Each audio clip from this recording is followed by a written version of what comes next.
Несколько сотен активистов вышли в пятницу вечером на Тверской бульвар в Москве в знак протеста против неофашизма в России.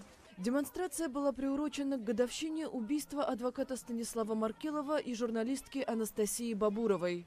19 января 2009 их застрелили в центре столицы.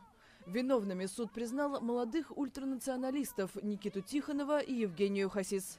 Один из участников акции, Владимир Крылов, убежден, что власти страны не в состоянии предотвратить нарастание ненависти по национальному признаку. Я участвую в этой акции, потому что я выступаю против ксенофобии. Я считаю, что наша политика, которую проводит наша власть, не соответствует тому, которая должна проводиться. Национальный вопрос сейчас очень остр.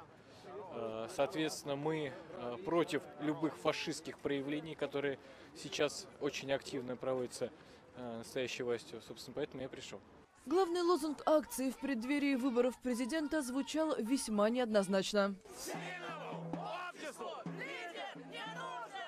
Активисты прошли по бульвару, и оставшиеся после праздников яркие украшения создавали резкий контраст колонне людей с суровыми плакатами.